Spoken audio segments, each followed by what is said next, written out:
जी मेरी आवाज सुनने हो तो एक बार आए ठाकुर जी के सामने जोड़े सहित। प्रधान जी जरा हमारी तरफ भी देख लो, हाजिरी लगाएंगे बड़े भाव से। और कहाँ है राशन कार्ड, कहाँ है तुम्हारा? घरवाली को बुलाओ और एक बार हाजिरी लगाओ।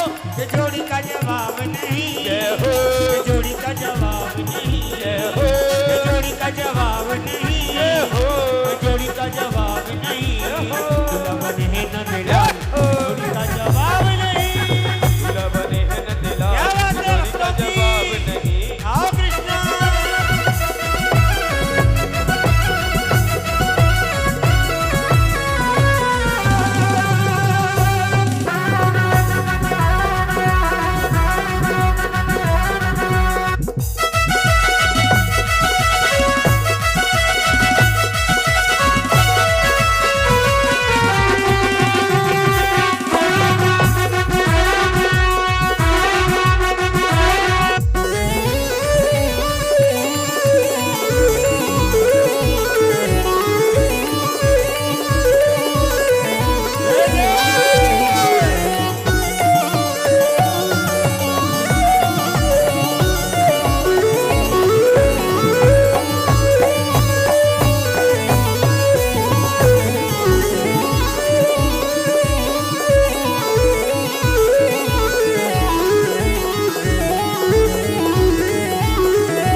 जोड़ी का जवाब नहीं, जोड़ी का जवाब नहीं, जोड़ी का जवाब नहीं, जोड़ी का जवाब नहीं।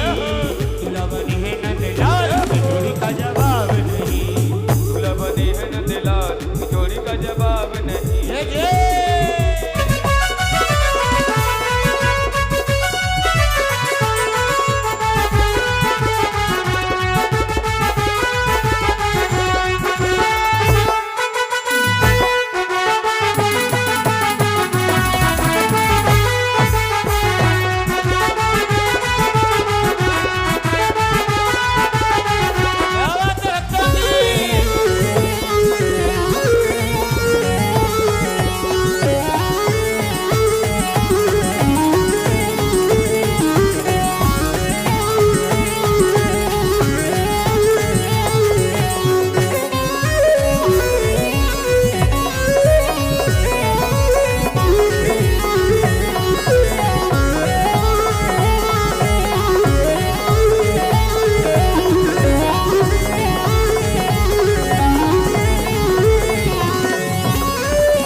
सर पर हाथ रखा तो उत्तरा से कहने लगी, पुत्री कैसा लग रहा है?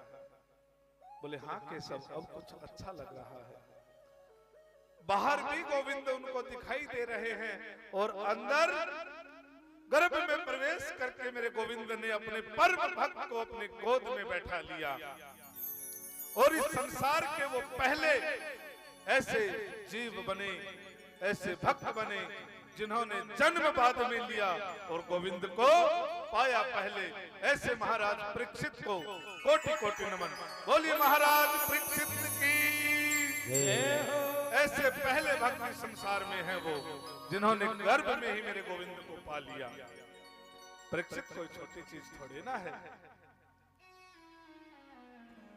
और अर्जुन को आदेश दिया कि अर्जुन, ब्रह्मास्त्र तुम भी जानते हो और लोहे को लोहा काटता है, इसलिए तुम ब्रह्मास्त्र का संधान करो, तब तक हम तुम्हारी पुत्र वधू की रक्षा करते हैं। इधर अर्जुन ने भी ब्रह्मास्त्र का संधान किया और दोनों ब्रह्मास्त्र आपस में टकराए और समुद्र में जा गिरे, शांति हुई। और ऐसे मेरे गोविंद ने अपने परम लाडले भक्त परीक्षित के प्राणों की रक्षा की। बोलिए बांके बिहारी लाल की जय हो।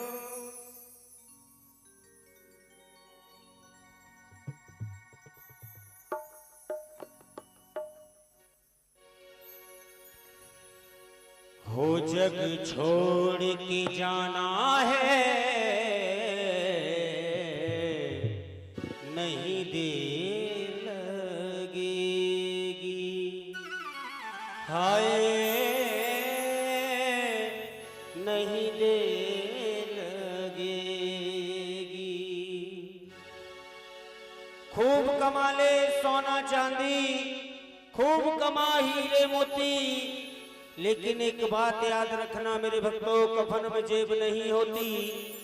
जीने के लिए हर चीज जरूरी है, लेकिन वहां जाने के लिए कुछ ये पुण्य धर्म धन ये बहुत जरूरी है। और आइएगा, हो जग छोड़ के, हो जग छोड़ के, हो जग छोड़ के जाना है, नहीं देर लगेगी। हो जग छोड़ के जाना है, नहीं देर लगेगी। हाय नहीं देर लगेगी। हो नहीं देर लगेगी। हाय नहीं देर लगेगी। हो नहीं देर लगेगी। हो जग छोड़ के आया है, जग छोड़ के, हो जग छोड़ के जाना है,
सब्जी लेने जाए मार्केट में तब भी कहता है बाइक है क्या, 2 किलोमीटर दूरी जाना हो क्या 4 महीने की गाड़ी है, लेकिन वहाँ ऐसा कोई सिस्टम नहीं है। हो ना घोड़ा ना हाथी ना होंगी कार तुझे, ना घोड़ा ना हाथी ना हाथी कार तुझे। और वहाँ किसमें जाना है? हो कांधों पर, हाय कांधों पर, हो कांधों पर जाना है, नहीं देर लगेगी। हो कांधों पर जाना है, नहीं देर लगेगी। हाय नहीं देर लगेगी। हो नहीं देर लगेगी। हाय नहीं देर लगेगी। हो नहीं देर लगेगी।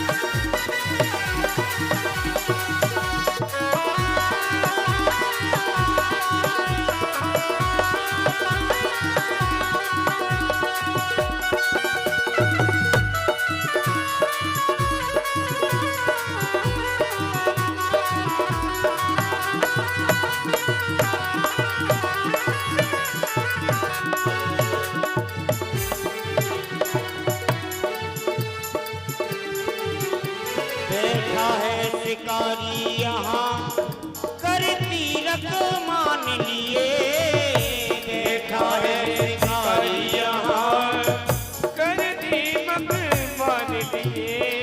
हो बैठा है शिकारी यहाँ हो करती रख मान लिए, बैठा है शिकारी यहाँ करती रख मान लिए। तेरी ओर हाय तेरी ओर ओ तेरी ओर निशाना है, नहीं दे लगेगी हो नहीं दे लगेगी। हाँ नहीं दे लगे। अरे देर नहीं लगेगी तो आप देर क्यों लगा रहे, हाथ खड़े करके ताली बजा रही, यही कहे मेरे साथ। ओ जग छोड़ के जाना है नहीं देर लगेगी, वो जग छोड़ के जाना है नहीं देर लगेगी। हाय नहीं देर लगेगी हो हो नहीं देर लगेगी। हाय नहीं देर लगेगी हो नहीं देर लगेगी। हो नहीं देर लगेगी। हाय हो नहीं देर लगेगी। हो नहीं देर लगेगी। हाय नहीं देर लगेगी। हो नहीं देर लगेगी। हाय नहीं देर लगेगी। हो नहीं देर लगेगी। हाय नहीं देर लगेगी। वो जग छोड़ के जाना है नहीं देर लगेगी। हाय नहीं देर लगेगी। बोले वृंदावन बिहारी लाल की जय हो। ठाकुर जी महाराज की जय हो। भागवत महापुराण की जय हो। संत भगवान की जय हो। भक्त और भगवान की जय हो। जय जय श्री राधे जय जय श्री राधे जय जय श्री राधे श्याम। और अब हमारे बीच में आए हुए माननीय चेयरमैन साहब श्री भवानी प्रताप सिंह जी से हम चाहेंगे कि एक बार आपसे मुखारविंद हों, दो वाक्य आपके बीच में कहें। एक बार आ जाओ।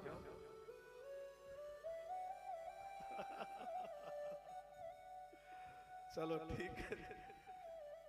बोले बांके बिहारी लाल की जय हो। वे तो बोलते रहते हैं ना, भाषण देते रहते हैं।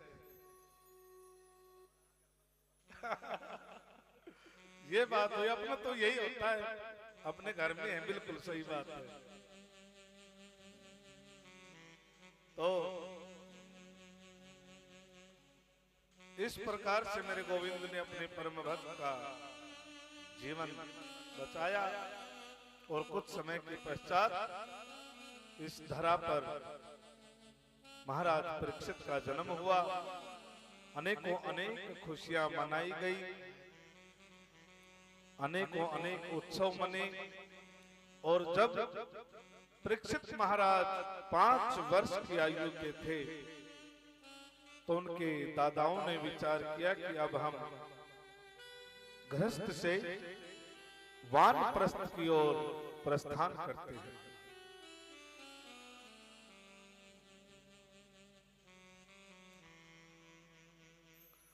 कि अब हम वानप्रस्थ की ओर, संन्यास की ओर प्रस्थान करते हैं। तो अपने 5 वर्ष के पुत्र को राज देकर कहने लगे, पुत्र अब हम ये राज आपको देते हैं, क्योंकि कन्हैया भी अपनी लीला समापन करके अपने परम लोक धाम को चले गए हैं। तो अब हम इस धरा पर रहने का कोई औचित्य नहीं रहा, तो इसलिए अब हम स्वर्ग की यात्रा पर जा रहे हैं और अब राजपाट आप संभालना। तो कहने लगे दादाश्री अब इस नन्ही सी उम्र में मैं कैसे राजपाट संभालूंगा, और कितना इन नन्हे कंधों के ऊपर आप कितना भारी वजन देकर जा रहे हो, मैं कैसे निभा पाऊंगा। बोले पुत्र, जिस प्रकार से हमने निभाया है और गोविंद आपकी रक्षा के लिए सदैव आपके साथ होंगे, वही परमेश्वर ये जिम्मेदारियां निभाता है, इसलिए तुम ये जिम्मेदारी का भी निर्वहन करना। और इस प्रकार से जिम्मेदारी देकर पांचों पांडव द्रौपदी सहित सर्व की यात्रा पर शरीर निकल चले। इधर परीक्षित महाराज राज्य का कार्यभार संभालने लगे मंत्रियों के माध्यम से, और धीरे धीरे युवा हुए, और युवा होने पर उनका विवाह। उनकी धर्मपत्नी का नाम कोई जानता है? महाराज परीक्षित जी की धर्मपत्नी कौन है, जानते हो? कितनी बार भागवत सुनी है आपने? क्योंकि बताते नहीं, समझाते नहीं, है ना, इसलिए याद नहीं रहता। उनकी धर्मपत्नी का नाम ईरावती है। ईरावती सुंदर सुशील कन्या, उनसे उनका विवाह होता है। और एक बार की बात है कि महाराज परीक्षित एक वन में घूमते हुए जा रहे थे, तो रास्ते में एक दृश्य देखा उन्होंने कि एक गाय और एक बैल रुदन कर रहे हैं, रो रहे हैं, और बैल के 3 पैर काट दिए हैं। गाय रो रही है, और एक दुष्ट प्रवृत्ति का बहुत भयंकर विशाल शरीर वाला, काली काली मूंछों वाला, लाल लाल आंखों वाला, काले कपड़े पहने हुए एक बहुत दैत्याकार शरीर का एक व्यक्ति तलवार से उस बैल के चौथे पैर को काटने के लिए दौड़ रहा था। ये दृश्य देखकर महाराज परीक्षित से रहा नहीं गया, और कहने लगे, रे दुष्ट, कौन है तू, और मेरे राज्य में इतना बड़ा जघन्य अपराध कि तू एक गौ की हत्या कर रहा है, एक बैल को काट रहा है। ऐसा दुराचारी मेरे राज्य में कोई नहीं हो सकता। और महाराज परीक्षित ने जब अपनी तलवार निकाली और उस दुष्ट को मारने के लिए दौड़े, तो वो पैरों में गिर गया। बोले, हे राजन, मैं कोई दुष्ट पापी नहीं, काल अवधि के दौरान अब मेरा समय आ गया है, और ये जिसका पैर मैं काटना चाहता हूं, ये बैल रूपी कोई और नहीं, ये धर्म है। और ये जो गाय रो रही है, ये और कोई नहीं, स्वयं धरती है। और राजन, मेरा नाम कलयुग है, मैं कलयुग हूं, और अब द्वापर युग बीतने वाला है।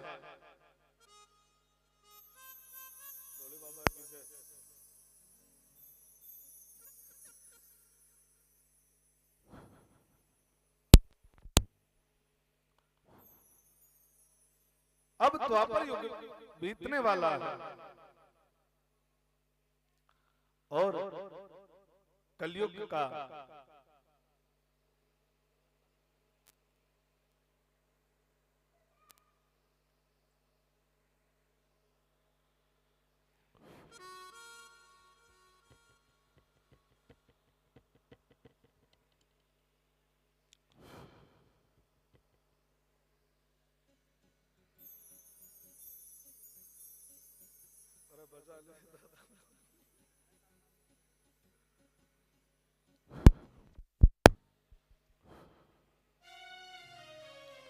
और अब मेरा समय आ गया, तो राजन मुझे अपने राज्य में प्रवेश करने की आज्ञा कर। सेट करते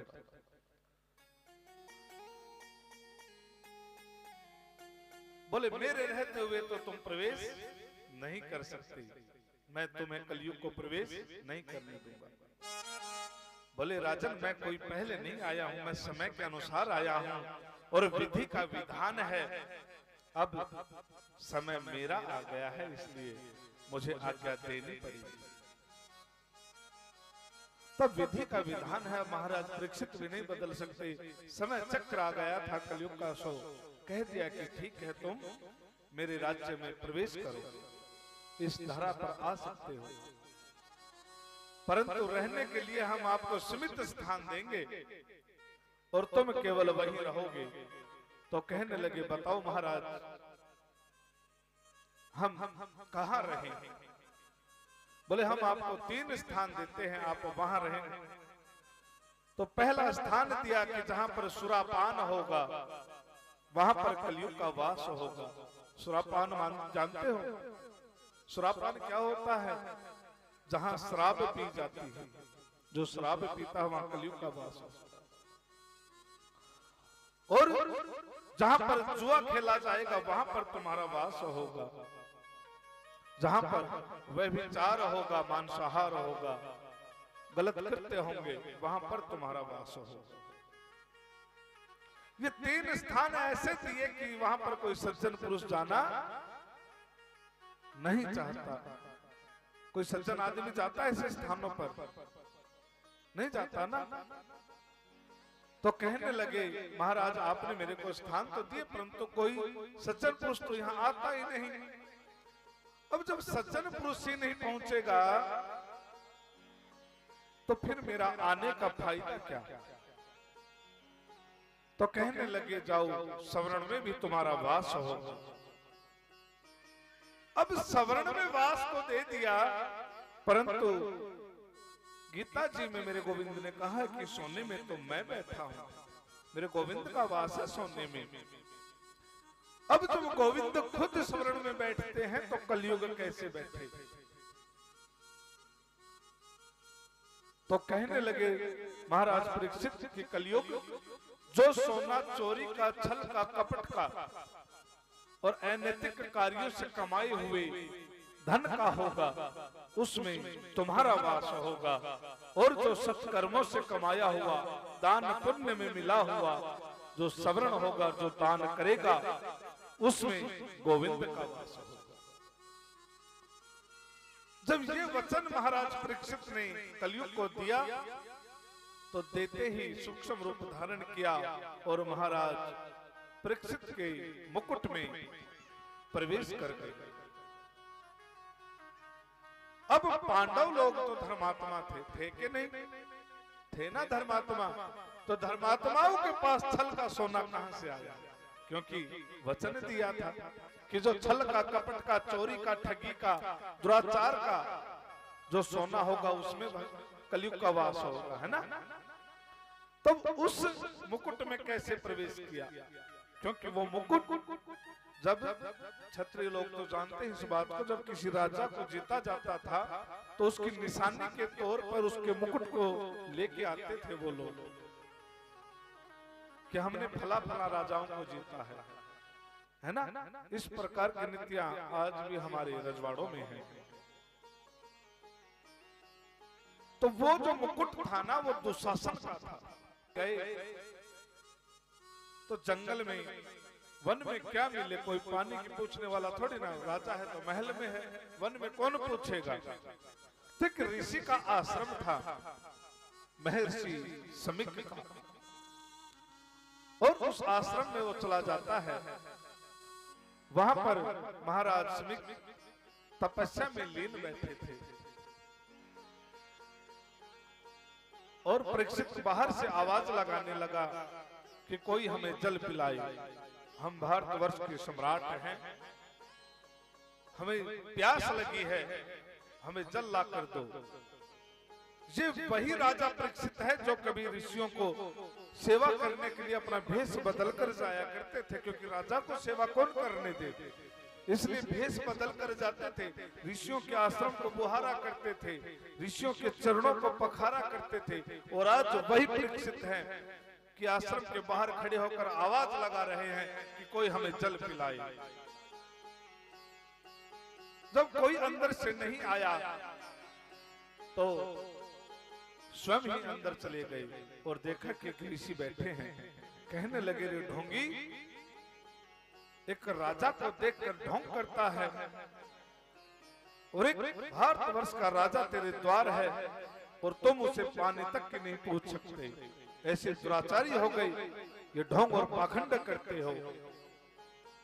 ऐसा कहकर इधर उधर देखने लगा तो एक मरा हुआ सर्प पड़ा था, उसे अपने तलवार की नोक से उठाया और महाराज सुमित के गले में डाल दिया कि मैं देखता हूं कि तुम कैसे ढोंग करते हो। और ऐसा करके महाराज परीक्षित अपने महल को लौट आए। और जैसे ही महल में आए और अपना वो मुकुट उतारा,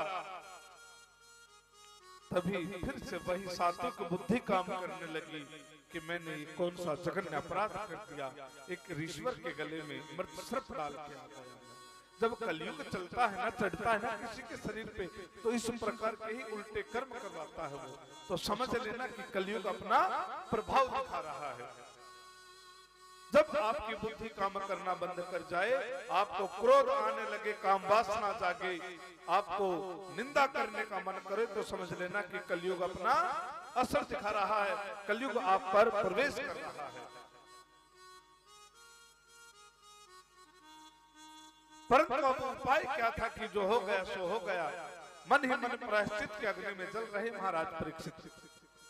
इधर संध्या काल को जब उनके पुत्र महर्षि श्रृंगी, जो सुबह शाम उनकी सेवा करने के लिए आते थे, जब देखा कि मेरे पिताश्री के गले में किसी ने सर्प डाल दिया है, तो एकदम से क्रोध की अग्नि जल उठी और शिष्यों से पूछने लगे कि ये ऐसा दुष्कृत्य किसने किया। तो शिष्यों ने बताया कि गुरुवर समाधि में बैठे थे और महाराज परीक्षित आए थे, और जब गुरुवर ने कोई उनके कहने पर बोलने पर जवाब नहीं दिया, तो उन्होंने ये मृत सर्प गुरुवर के गले में डालकर चले गए।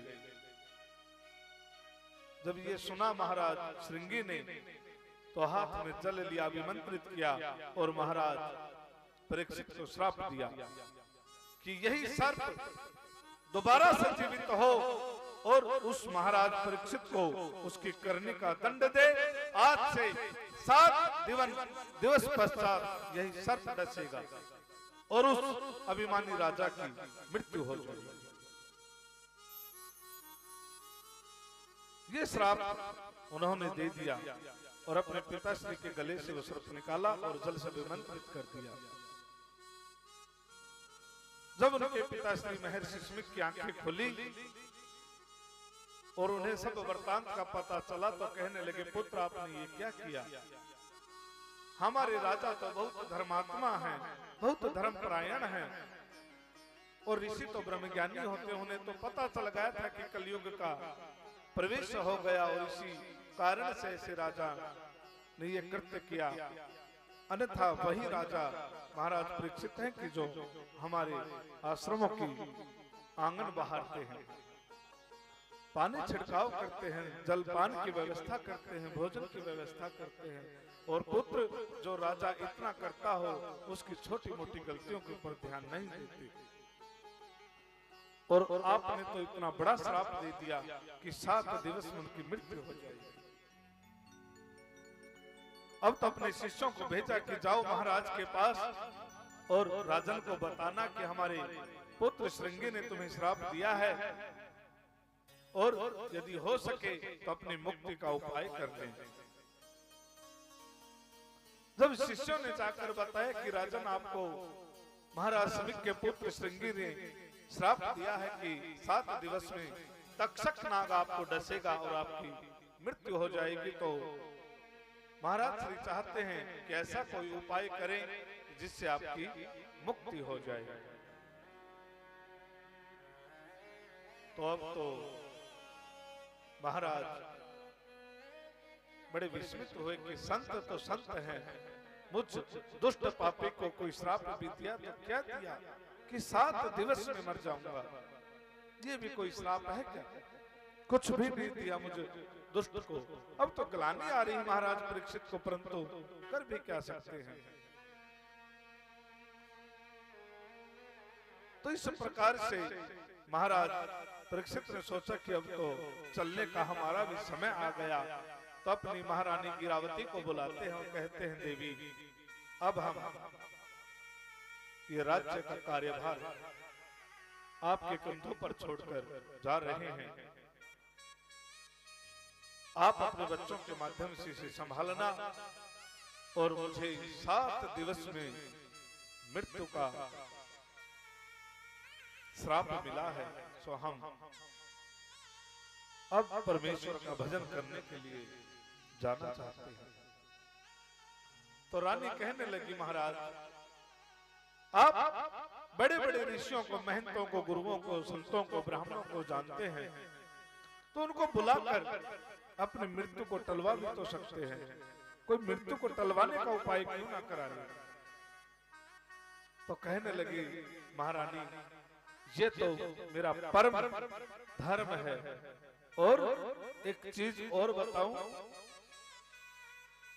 इस संसार में एकमात्र मैं ही वो प्राणी हूं जो अपने सीने पर हाथ रखकर कह सकता हूं कि 7 दिवस से पूर्व मेरी मृत्यु नहीं हो सकती। क्यों? क्योंकि ऋषि का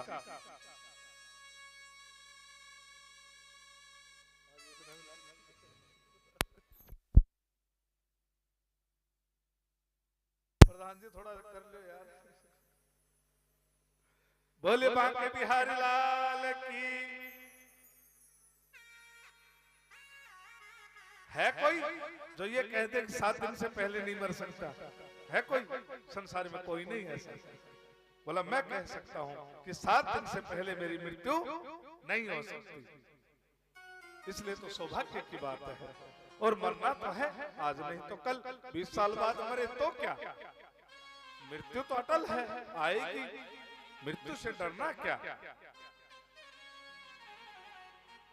तो इस प्रकार से अपना कार्यभार, अपना राज छोड़कर महाराज परीक्षित चल पड़े।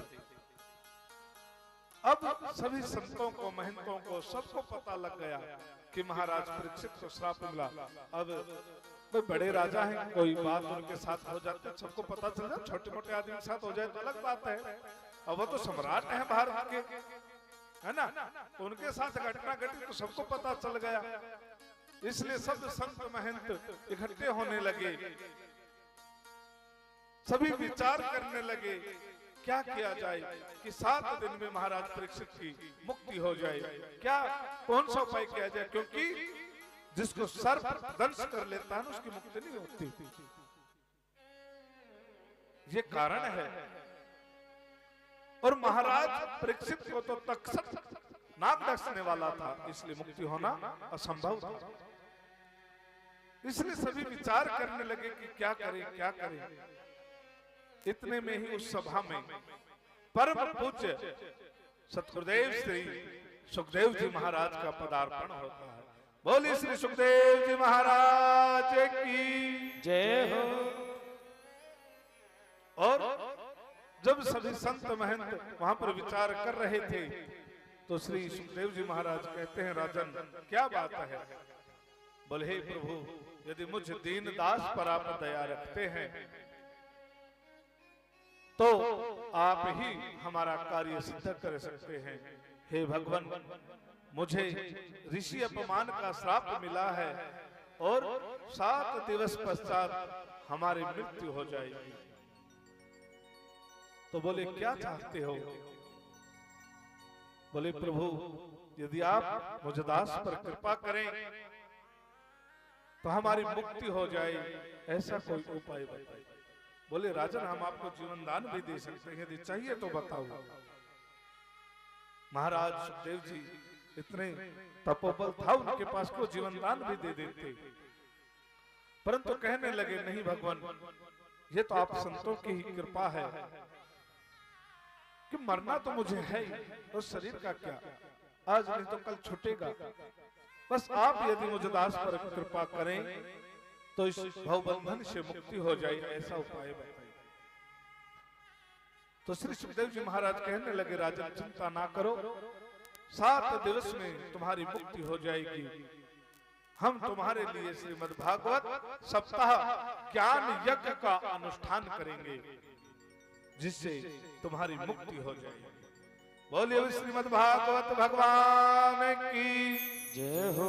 और श्री सुखदेव जी महाराज इस कलयुग की प्रथम भागवत, क्योंकि कलयुग का प्रवेश हो चुका था, कलयुग की प्रथम भागवत का प्रारंभ करते हैं और उसके परीक्षित, उसके जो यजमान बने वो बने परीक्षित महाराज।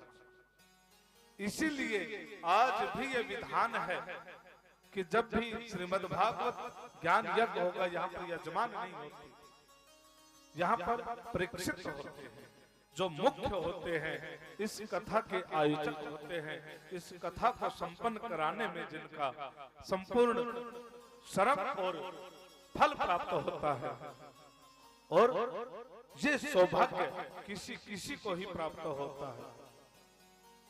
और इस कथा के माध्यम बने मेरे गोविंद की कृपा से श्री धर्मेंद्र प्रधान जी, ये सौभाग्य मेरे गोविंद ने इन्हें दिया।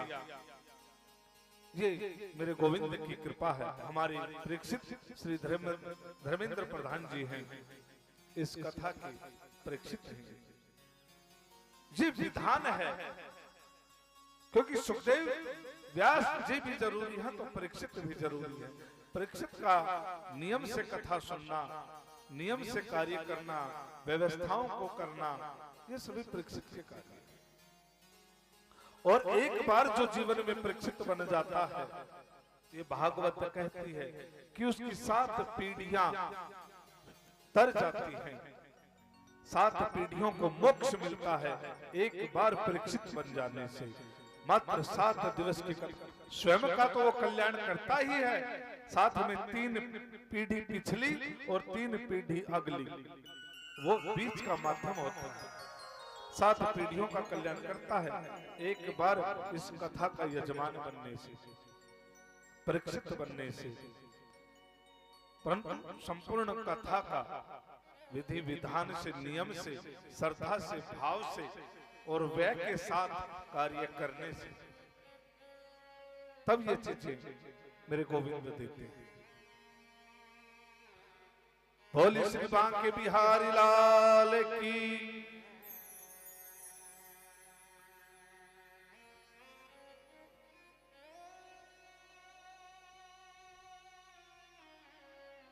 और अब हम आगे कथा में चलते हैं। तो इस धरा पर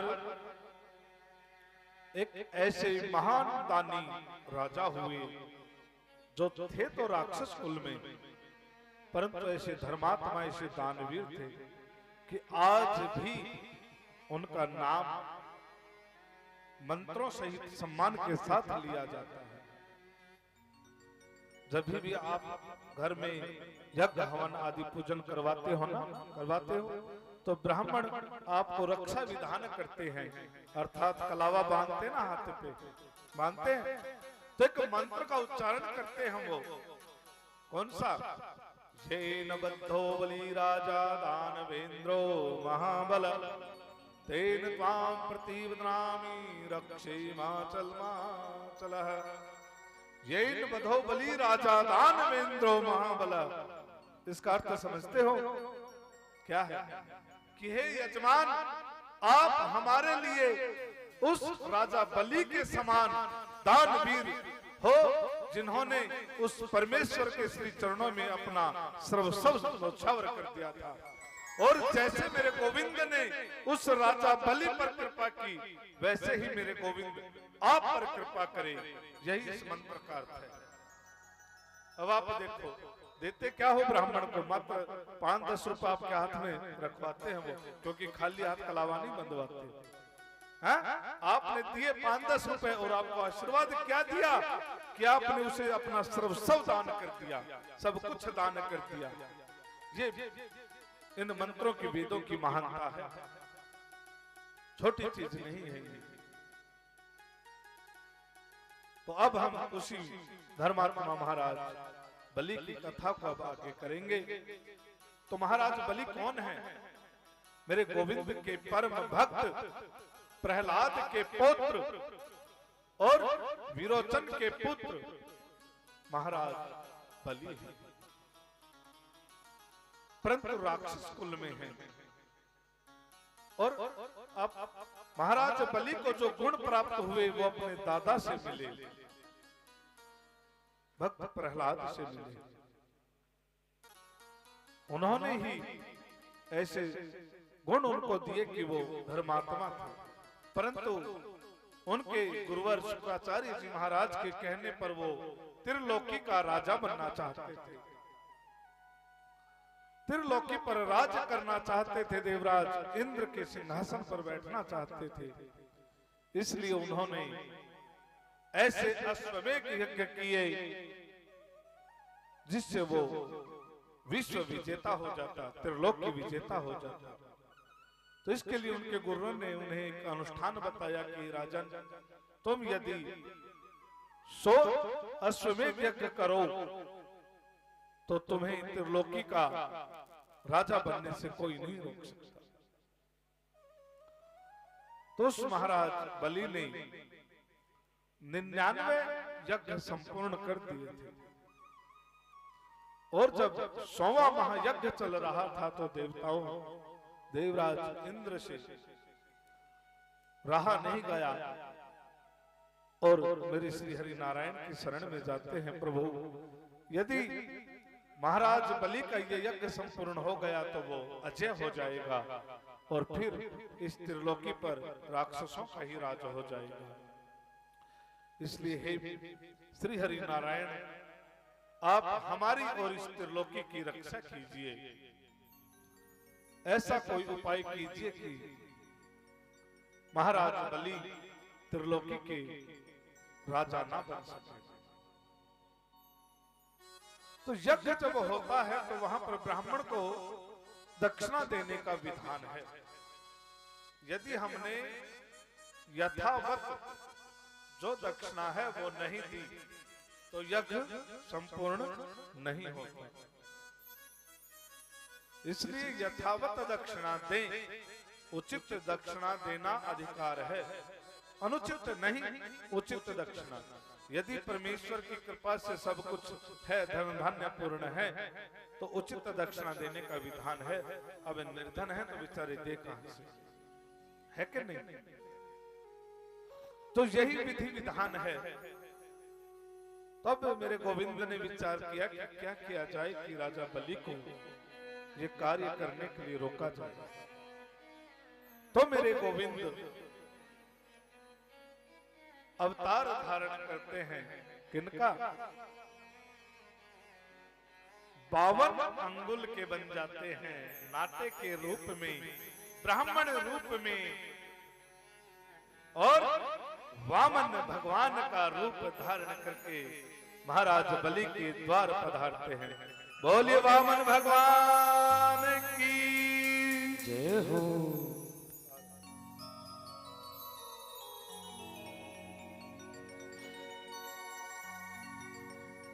थोड़ा बीच में रास्ता कर दें क्योंकि वामन भगवान अभी हमारे बीच आ रहे हैं, तो थोड़ा बीच में एक रास्ता बनाए। आइए आपके बीच में हमारी वामन भगवान की झांकी आ रही है। और देखो, कोई अच्छा करने वाला हो ना, जिन बच्चों की भावना हो, क्योंकि आजकल ऐसे बच्चे मिलना बहुत ही कठिन है। परंतु जो बच्चे इस मार्ग पर चलें, सामाजिक समरसता में रहें, धार्मिक समरसता में रहें, इन बच्चों को आप बुजुर्ग और माताएं और जो भी पिता समान हैं ये मार्गदर्शन करें, इनको प्रोत्साहित करें और इनको सपोर्ट करें, ताकि इस प्रकार के ये कार्य करते रहे और इन बच्चों का मनोबल घटाने की बजाय बढ़ाने का काम करें। क्योंकि अगर हम इनके साथ कार्य नहीं कर सकते तो मनोबल गिराने का भी अधिकार हमारा नहीं है। तो कम से कम हम इनका मनोबल तो बढ़ा ही सकते हैं। ये अपेक्षाओं का शिकार हुए हैं और कुछ कारण ऐसे रहे हैं, तो इसलिए हम आपसे बड़े बुजुर्गों से यही विनती करेंगे कि इन बच्चों को प्रोत्साहित करें और इन्हें गाइडलाइन प्रदान करें ताकि ये और अच्छा काम कर सके। और अच्छा सामाजिक धार्मिक कार्यों को बढ़ा सकें, क्योंकि जब आप इन्हें इनकी पीठ पर खड़े दिखोगे, इन्हें स्पोर्ट लगेगी, तो ये बच्चे और आगे आप सामाजिक कार्य करेंगे और आगे धार्मिक कार्य करेंगे। तो बुराइयां करने से अच्छा है कि आप इनकी प्रशंसा करें कि हाँ आपने कुछ अच्छा किया है। और हमारे यहाँ पर बुजुर्ग समाज बैठे हैं, तो मैं इनसे भी यही विनती आपसे करूंगा कि ऐसे बच्चों को आप सपोर्ट दें, ऐसे बच्चों को प्रोत्साहित करें, ताकि इन्हें सभी प्रकार से ये लगे कि हमारा परिवार, क्योंकि आप और हम कोई अलग नहीं, सभी एक ही परिवार के हैं। इन्हें ये लगे कि हमारा परिवार हमारे साथ है, और तभी ऐसे कार्य संपूर्ण हो पाएंगे। तो अब हम कथा की ओर चलते हैं कि जब मेरे गोविंद पहुंचते हैं अपने भक्त के पास, तो भक्त की आंखों में अश्रु आ गए कि मेरी मृत्यु को सफल बनाने के लिए मेरे कन्हैया, मेरे गोविंद आ गए हैं। ये हमारे पूज्य चाचा जी और चाची जी हैं, जो यहीं भिवानी में निवास करते हैं और आज हमारी कथा के बारे में सुनकर पहुंचे हैं। हम बहुत हार्दिक अभिनंदन स्वागत करते हैं। ये मेरे चाचा जी और चाची जी हैं, यहीं भिवानी में ही रहते हैं, देवसर में।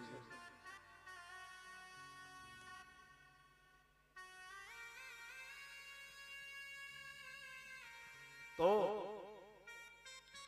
गोविंद आए, कहने लगे पितामह प्रणाम।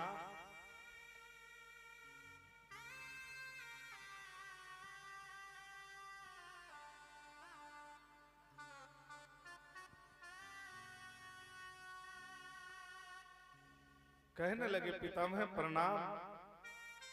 बोले आओ केशव, हम भी आपको प्रणाम करते हैं। युधिष्ठिर जी ने प्रणाम किया, अर्जुन ने किया, भीमसेन ने किया, नकुल ने किया, सहदेव ने किया और द्रौपदी ने प्रणाम किया। तो भीष्म पितामह कहने लगे, कहो केशव, अब इस भक्त के लिए क्या आज्ञा है? बोले पितामह, आपके पुत्र अब भारतवर्ष के सम्राट बन गए हैं और अब इन्हें उपदेश देने वाला इस महायुद्ध के पश्चात कोई बचा नहीं। तो हम चाहते हैं कि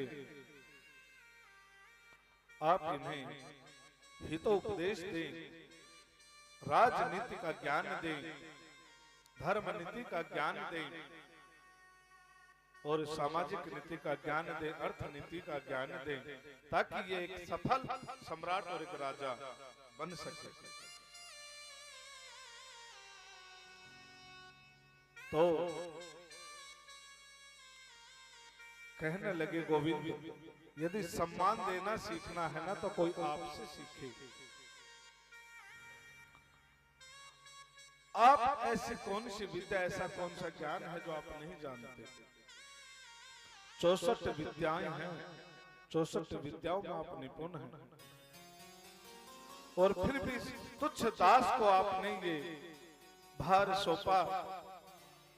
इसके लिए मैं भाव विभोर हूं और सदैव आपका ऋणी रहूंगा। तो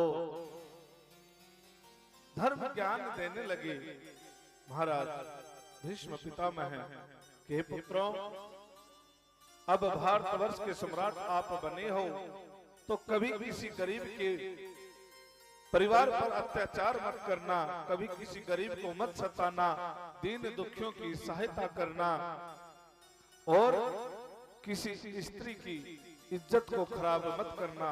और यदि तुम्हारे सामने कोई किसी स्त्री की आबरू इज्जत को खराब करे तो उसके हित की रक्षा करना, ये सहना मत। जब ये बात भीष्म पितामह ने कही तो द्रौपदी को हंसी आ गई।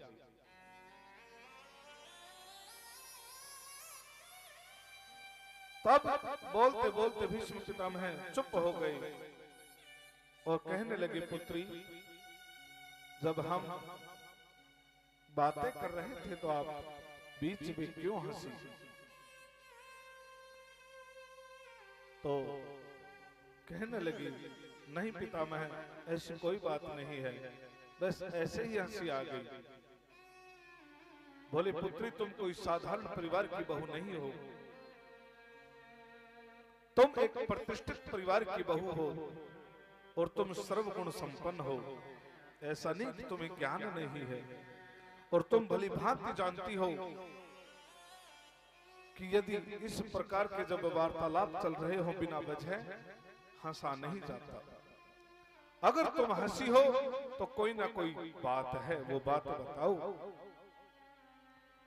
तो कहने लगे, पितामह आज आप ये ज्ञान हमारे पतियों को दे रहे हो कि किसी स्त्री की मान मर्यादा को जब कोई खंडित करे तो उसकी रक्षा करना।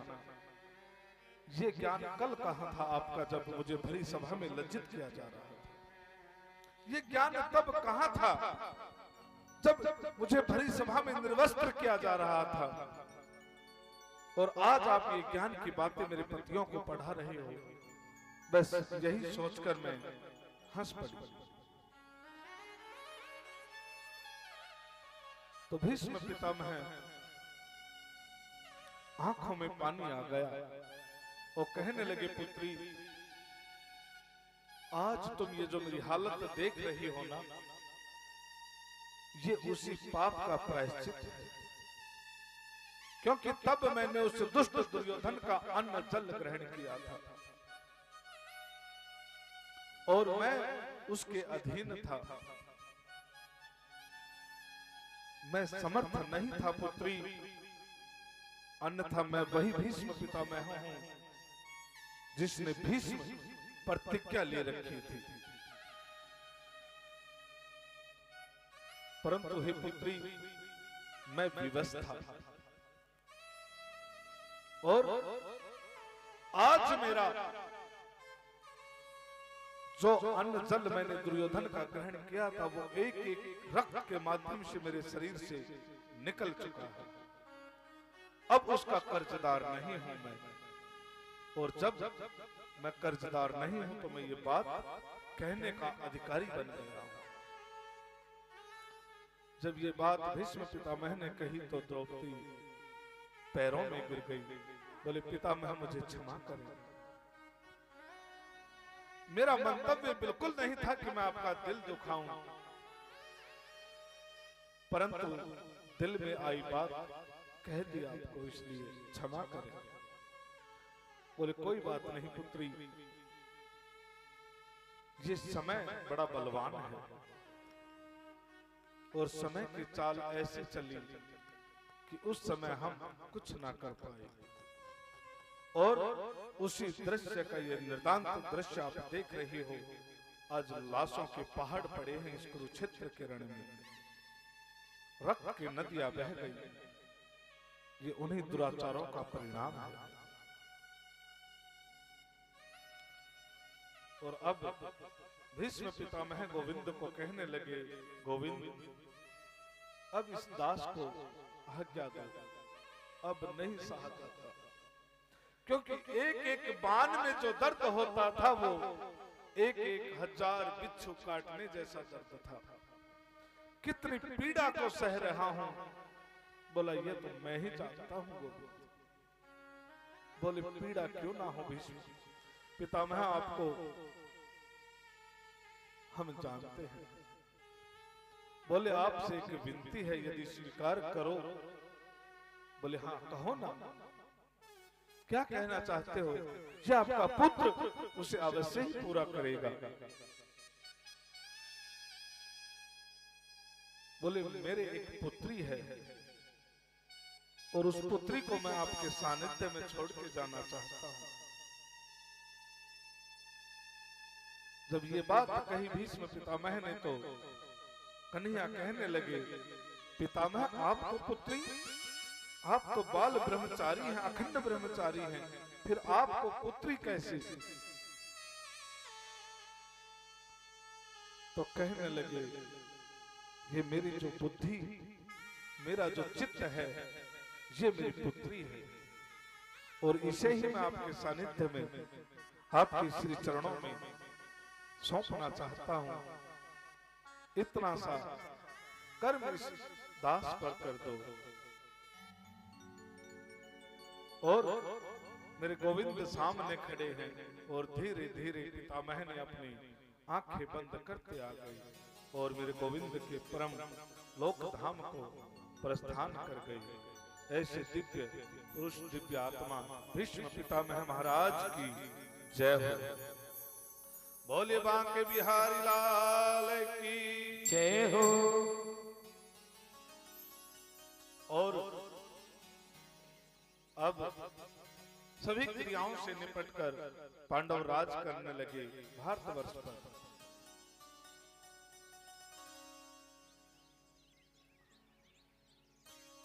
तो एक वृतांत ऐसा घटा था युद्ध में, जिसकी कल्पना किसी ने भी नहीं की थी, कि युद्ध में एक चक्रव्यूह रचा गया था, और उस चक्रव्यूह में अर्जुन के पुत्र, जानते हो नाम क्या है? क्या नाम था उनका? जानते हो अर्जुन के पुत्र का नाम? अभिमन्यु। और उस चक्रव्यूह रचना में वो वीर गति को प्राप्त हो गई। और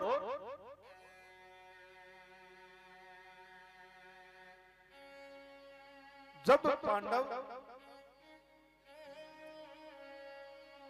ये युद्ध संपन्न हो रहा था,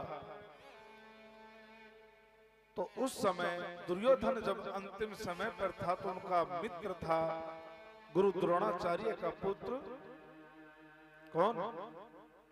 अश्वत्थामा। तो अश्वत्थामा अपने मित्र के पास आता है कि मित्र, मैं आपके लिए क्या कर सकता हूं, बताओ मुझे। तो दुर्योधन कहने लगा, जब सरोवर में छिपा हुआ था, ये तब की बात है, क्योंकि आज कुछ संक्षिप्त में कथाएं कहेंगे, क्योंकि कल की कथाएं फिर सीमित हो जाएंगी। तो उसने कहा कि हे मित्र, यदि तुम मुझे कुछ देना चाहते हो तो मुझे 5 पांडवों के शीश लाकर दे दो। बोले, हे मित्र, आपने मुझसे बस यही मांगा, ये तो आज रात्रि को ही मैं आपको लाकर दे दूंगा।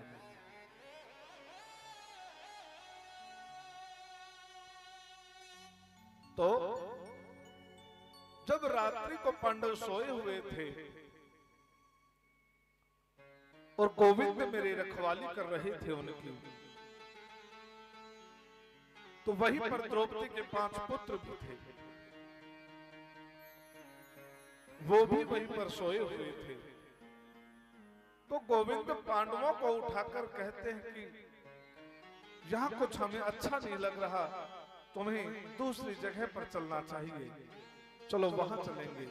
तो जब वो अपने पुत्रों को उठाने लगे तो कहने लगे कि इनको यही रहने दो, आप लोग चलो उठकर, और उनको ले जाकर दूसरी जगह ले गए। इधर अश्वत्थामा रात्रि के अंधेरे में वहां पहुंचा जहां पर पांडव सोए हुए थे, और द्रौपदी के उन 5 पुत्रों को पांडव समझकर रात्रि में उनका शीश काट लिया, और 5 को थाल में सजाकर अपने मित्र को, दुर्योधन को भेंट करने के लिए गया। जब मसाल के प्रकाश में देखा गया, जब कपड़ों को हटाकर देखा, तो दुर्योधन छाती पीट कर रोने लगा। बोला, रे मित्र, तूने ये क्या कर दिया? हमारे वंश में तो कोई हमें जल देने वाला बचा ही नहीं था, और रहा हमारे भाइयों के वंश में भी तुमने कोई नहीं छोड़ा। क्योंकि अभिमन्यु युद्ध में चक्रव्यूह में मारा गया। अब ये 5 पुत्र बच्चे थे, वो तुमने मार दिए, अब हमें जल कौन देगा? हमारे पितरों की शांति कैसे होगी?